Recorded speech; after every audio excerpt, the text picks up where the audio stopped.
అప్పుడు సౌనికాది మహామునులందరూ కూడా ప్రార్థన చేశారు సూతుణ్ణి. దుర్గా అన్నటువంటి పేరు అసలు అమ్మ దుర్గాదేవిగా ఎందుకు అవతరించింది? ఏ కారణం చేత అమ్మ విజయవాడలో దుర్గమ్మగా అవతరించింది? మనకంటే విజయవాడ అమ్మ దుర్గాదేవిగా అనేక ప్రాంతాల్లో అవతరించింది. అటువంటి ఆ అమ్మ యొక్క చరిత్రని తెలియపరచండి అని చెప్పి ముకులిత హస్తాలతో సౌనికాది మహామునులు సూతుణ్ణి ప్రార్థన చేశారు. అందుకని దరెలో బెజవాడ దుర్గాంబవే నిన్ను ధ్యానించరావే దయచూపవే.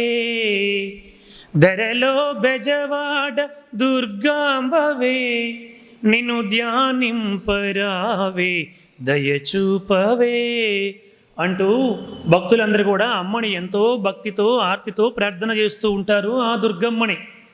అదే వరుసలో మనకి మన ఆలయమైనటువంటి సత్యనారాయణ స్వామి వారి మీద కూడా ఒక పాట ఉంది. దరెలో శ్రీ అన్న వరమందున రత్నగిరినున్న శ్రీ సత్యనారాయణ. దరెలో శ్రీ అన్న వరమందున రత్నగిరినున్న శ్రీ సత్యనారాయణ అంటూ స్వామివారిని ప్రార్థన చేశారు. అటువంటి ఆ అమ్మ యొక్క చరిత్రని మాకు తెలియపరచు అని చెప్పి ప్రార్థన చేశారు. ప్రార్థన చేస్తే అప్పుడు సూతుడు చెప్పడం ప్రారంభించాడు. నాయన, ఒకానొకప్పుడు పాతాళలోకములో ఉన్నటువంటి రాక్షసుల్లో దుర్గముడు అన్నటువంటి ఒక రాక్షసుడు పుట్టుకుంటూ వచ్చాడు. వాడి పేరు దుర్గముడు. వాడికి అందరూ కూడా ఈ లోకాలన్నీ కూడా మనవేని, కానీ ఈ 3 లోకాలు మనవే, దేవతలు మనతో యుద్ధం చేసి మనల్ని ఓడించి ఈ లోకాలు స్వీకరించేశారు అని చెప్పి అనేక విధాలుగా చెప్పడం ప్రారంభించారు. అసూయ ప్రేరేపించారు. అప్పుడు దుర్గముడు గురువైనటువంటి శుక్రాచార్యుణ్ణి ఆశ్రయించారు. గురుదేవ, అసలు ఎందుకు ఎప్పుడు కూడా ఈ దేవతలు మన పైన విజయాన్ని సాధించగలుగుతున్నారు? మనమే ఎక్కువసార్లు ఓడిపోతున్నాం. అసలు వాళ్ళకి అంత శక్తి ఎలా వచ్చింది? ఆ శక్తికి గల కారణం ఏమిటి? ఏ శక్తి వల్ల దేవతల విజయాన్ని సాధిస్తున్నారు? ఏ శక్తి వారిని కాపాడుతుంది అని చెప్పి దుర్గముడు గురువైనటువంటి శుక్రాచార్యుడిని అడిగారు. అడిగితే అప్పుడు ఆయన చెప్పారు, నాయన, వాళ్ళందరికీ కూడా దేవతలకి ఋషులు, పండితులు, గురువులు అందరూ చేస్తున్నటువంటి వేద మంత్రాలే వాళ్ళ యొక్క శక్తికి కారణం. వేద మంత్రాలతో చేసినటువంటి యజ్ఞాలు, పూజలు, హవిష్యులు, హోమములు ఇవే వాళ్ళకి ఆహారం. కాబట్టి ఈ వేద మంత్రాలే, వేదం ఎవరు? సాక్షాత్తు జగన్మాత స్వరూపం, గాయత్రి స్వరూపం. అటువంటి ఈ వేదాల వల్లే వాళ్ళు ఇంత స్థాయికి వచ్చారు అని చెప్పారు. చెప్పేసరికి ఈయనన్నాడు, సరైతే నేను తపస్సు చేస్తానని చెప్పి మేరు పర్వతం దగ్గరికి వచ్చి 1000 సంవత్సరాల పాటు కఠోరమైనటువంటి తపస్సు చేశాడు దుర్గముడు.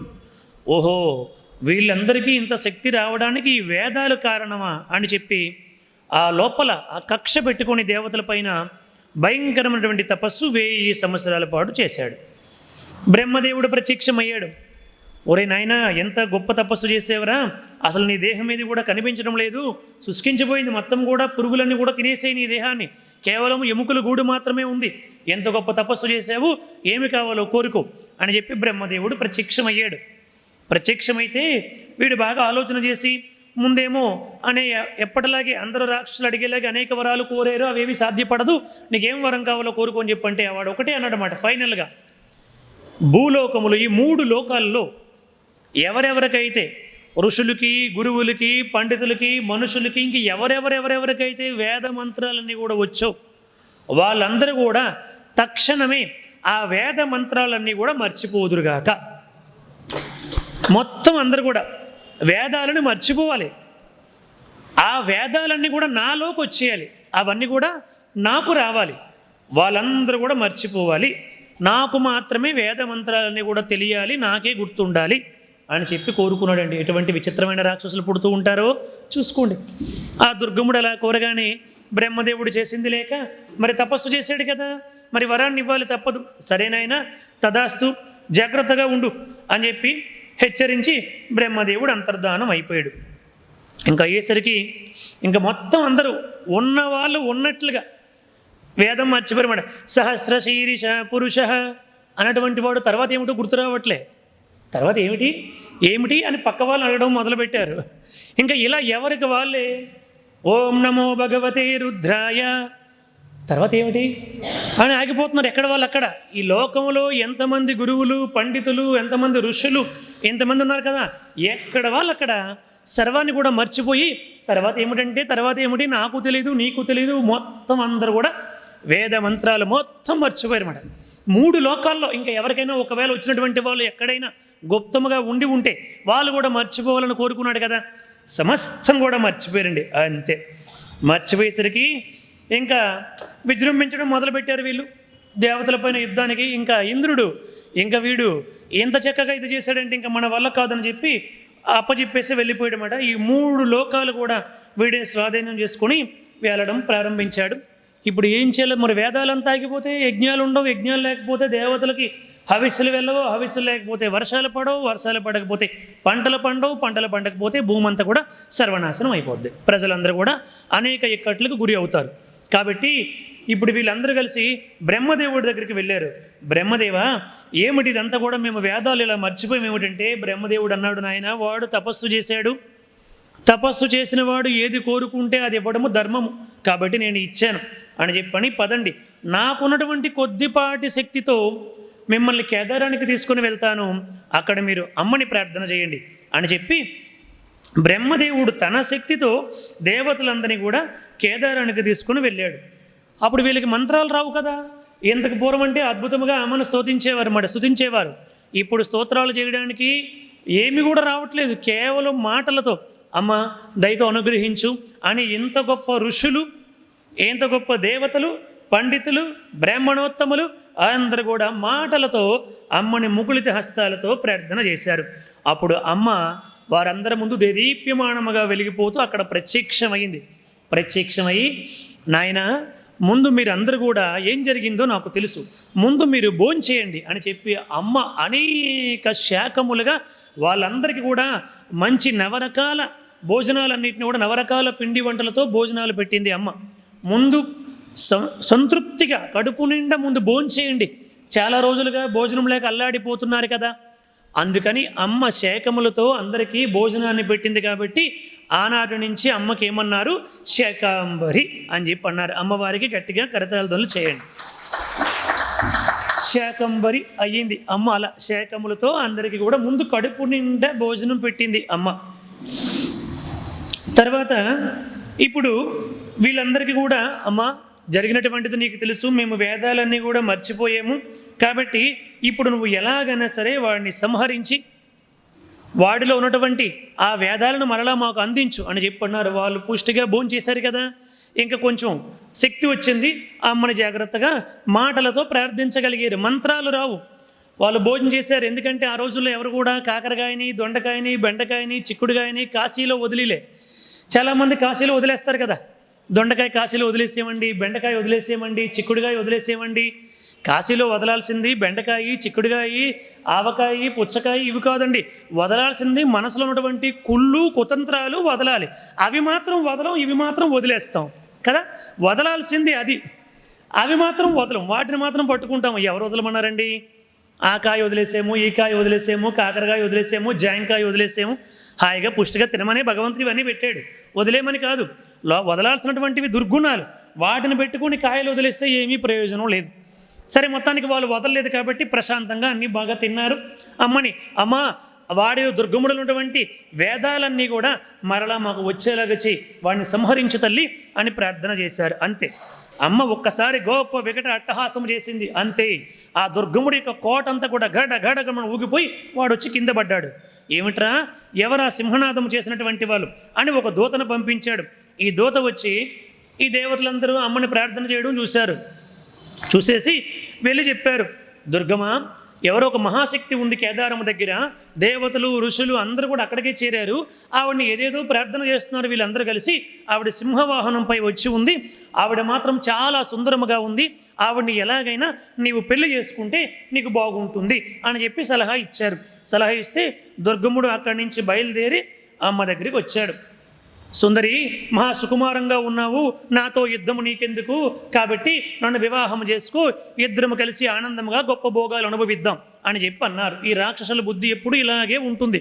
అంటే ఒరే నాయనా, నాపై విజయాన్ని సాధించు, తప్పకుండా నిన్ను పెళ్లి చేసుకుంటాను అని అమ్మ అన్నది. అంతే, అలా అమ్మ అని ఒకసారి వికట అట్టహాసం చేసేసరికి అమ్మలో గుప్తంగా ఉన్నటువంటి అనేక శక్తులన్నీ కూడా బయటకు వచ్చేసాయి. సుమారు 32 శక్తులు అమ్మ నుండి బయటకు వచ్చాయి. కాళిక, తారిణి, బాల, త్రిపుర, భైరవి, రమ, బగాల, మాతంగి, త్రిపుర సుందరి, కామాక్షి, దేవతులజ, జంబుని, మోహిని, చిన్మాస్త్ర, గుహ్యకాళి, దశ సహస్రబాహుక అనేటువంటివి, ఇలాంటివి గొప్ప శక్తులన్నీ కూడా 32 శక్తులు భయంకరమైనటువంటి ఆయుధాలను చేతబట్టుకుని అమ్మ నుంచి బయటకు వచ్చేయమాట. అంతే. ఇప్పుడు ఈ దుర్గముడు తాలూకా రాక్షసులందరినీ కూడా ఈ వచ్చినటువంటి శక్తులన్నీ కూడా వెళ్ళి పకోడాలు మింగినట్టుగా మొత్తం అందరిని కూడా మింగేయడం మొదలుపెట్టాయి. మొత్తం అందరినీ కూడా కాకావికలం చేసేసి భయంకరమైనటువంటి యుద్ధం ప్రారంభమైంది. వాళ్ళందరినీ అయితే అమ్మలో నుంచి వచ్చినటువంటి శక్తులు మింగేయగలిగేవి, యుద్ధం చేయగలిగేవి, సంహరించగలిగేవి. కానీ దుర్గముడు మాత్రము అమ్మతో 100 సంవత్సరాల పాటు యుద్ధము చేయగలిగాడండి, ఓడిపోకుండా. 100 సంవత్సరాలు యుద్ధము చేశాడు. దేవతలందరూ కూడా అదృశ్య రూపంతో చూస్తూ ఉన్నారు. అమ్మ, వాడిని చంపమ్మా, ఇంకా ఎంతకాలం ఉపేక్షిస్తావు అంటూ ప్రార్థన చేస్తే, ఒరే, వాడు ఒకప్పుడు ఎంతో భక్తితో తపస్సు చేశాడు, వాడిలో వేద మంత్రాలన్నీ వాడిలో పెట్టుకున్నాడు, కాబట్టి వాడిని ఇంతవరకు నాతో యుద్ధము చేయనిచ్చాను అని చెప్పి అమ్మ ఒక్కసారి వాడిలో ఉన్నటువంటి వేదాలన్నీ తనలోనికి తీసేసుకుందండి. అంతే. వాడిలో ఉన్న వేదాలు అమ్మలోనికి ఎప్పుడైతే వచ్చేసాయో వాడు నిరుత్తరుడైపోయాడు, నిశ్శక్తుడైపోయాడు. అంతే. అమ్మ 5 బాణాలు ఒక్కసారి, ఒరే దుర్గమ్మ, ఇంతవరకు ఎందుకు ఉపేక్షించానంటే, కొంతకాలం పాటు తపస్సు చేసేవని ఉపేక్షించానరా మూర్ఖుడా, పో నరకానికి అని చెప్పి అమ్మ ఒక్కసారి వాడి మీద 5 బాణాలు వాడి మీదకి వదిలిపెట్టేసరికి దుర్గమ్ముడు చచ్చిపోయాడు.